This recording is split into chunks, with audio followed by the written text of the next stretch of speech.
Namaste students, I am Pratibha, Assistant Professor of English, KLP College, Rewari. So today's topic is PRECIS writing, and as you all know, PRECIS writing has been prescribed for the students of BA 5th semester of various universities of Haryana. So let's start. What is PRECIS? The first question that comes to our mind is what is PRECIS? And why do we need to learn PRECIS writing? So PRECIS basically comes from French. The word PRECIS comes from a French word which means precise. Now what is precise? Precise means to present a summary, a synopsis or an abstract of the given passage. You will be given a passage in your exam and you have to shorten it. You have to present a summary of it. You have to sum it up in fewer words, abridge it, or condense the given passage. So that is what PRECIS is all about. It is a miniature portrait of the passage which retains the essential points, retains the important points, tone and mood. So you don't have to change the tone and mood with which the writer wrote that paragraph or that passage. You have to keep that intact. You have to also keep the essential important points intact. Now, why do we need to learn PRECIS writing, and what is the need of PRECIS, and why is it so important to learn PRECIS writing? See, we all know that we are living in this world of internet and everything is available to us at the click of a button. In fact, a sea of information is available to us. It opens before us at the click of a button. But do we need it all? Do we need everything that we find on internet? Do we need all the information? No, we don't. So that is where PRECIS writing comes in the picture. We don't need the entire information, everything, all the pages that Google opens before us when we search for something, we don't need it all. So to learn in this world of plethora of information, to learn what is important and what is not, and to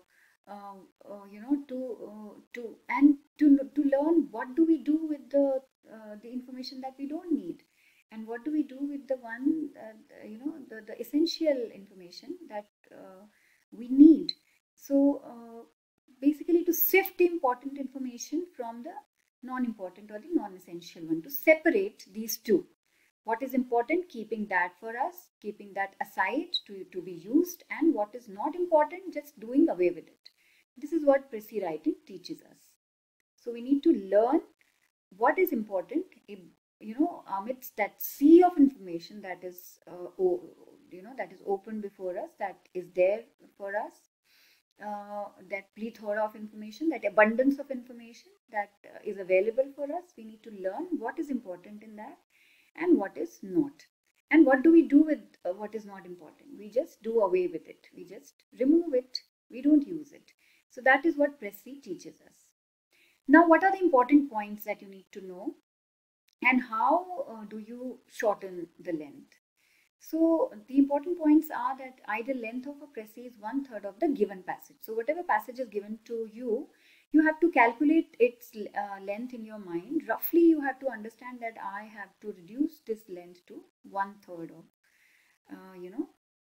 of the original length. And it should be a clear summary, but you cannot copy the same sentences, right? You just cannot keep copying it from the original passage. You write it in your own words. But at the same time, refrain from giving your own opinions, your personal opinions or subjective comments on the paragraph, on whatever is, the passage is about. Just avoid giving your personal comments. That is not allowed. You're not supposed to do that. It should be in indirect speech or reported speech. We all know what is reported speech, so try to incorporate that in your PRECIS. Also use the same tense throughout. So we do not use, keep switching between tenses while writing a PRECIS. In fact, any piece of, writing, when we attempt, we should just use one tense throughout the passage. So same goes with PRECIS. We should use same tense. So there are some students who tend to switch between, they start with present tense, then they move to past tense, and then they, move on to future tense. So this is what is not allowed. You should just avoid that. And the correct order and sequence of the passage should be maintained. Don't just start somewhere and read somewhere else and just, in the middle you get lost. These things should be avoided. You should just maintain the correct order and sequence of the passage. And also give a title at the end. Even if it is not mentioned in your paper, in your exam, whether to give it a title or not, you must give the PRECIS a title. It is a given, it's a rule of thumb, you have to give it a title. Now, how do you shorten the length? What do you do to do that? You can remove examples and illustrations, because when we have to shorten the length, we do not use examples. Why are examples used in a passage?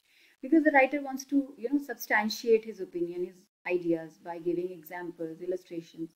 Now when we have to shorten it, when we have to sum it up and summarize it, we do not use all these examples. We just need to keep only the important points, the theme or the content of the passage intact. So you can remove examples, you can remove quotes and repetitions. There are some sentences which get repeated throughout the through the course of the passage. You can remove them. You can identify those sentences which are being repeated and you can do away with them.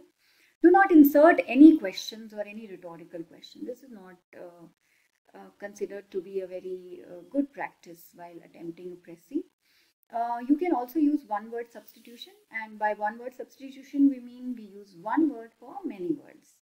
So you have learned this at earlier stages in your during your school or your college. You must be aware, so you can incorporate that skill here. You can even learn some one word substitution to incorporate in your PRECIS. Also, you should avoid long sentences. A good PRECIS is one which has very short, crisp and simple sentences. All right. Now, how will you write a PRECIS? So these are just a few pointers, some step-by-step, method that you can process, that you can just adopt, you can just incorporate. Read the passage many times over. Of course, first thing that you will do is to read the passage, and you can read it as many times as you would like, as many times as it would take for you to get comfortable with the passage, right? So read it once, twice, 3 times, 4 times, 5 times, until you get you grasp the main idea or the theme or content of the passage. So first step is to read. Second step is to read more and try to understand the main idea of the passage and try to understand the theme of the passage. So keep reading until you get the hang of it. All right. And third point is highlight the main points. Once you have read enough, once you are comfortable with the length and you're comfortable with the passage and you have understood the theme or the main idea and you have understood what is it all about, you can just highlight the main points then. And that would be a third step. And then after you highlighted the main points, you just try to bring those together coherently in your own words. All right. So there has to be coherence also. As I told you, do not meander in between, starting somewhere and getting lost in between and, then reaching somewhere else in the conclusion. Don't do that. Try to maintain the correct order and sequence and there has to be coherence. Use your own language. Simple present tense, as I said, you can use one tense. We have already discussed this, and while using your own language, if you use simple present tense, that is the best, considered to be an ideal way of attempting a PRECIS. Now, at the end, you have to finish the paragraph and you can check your length, and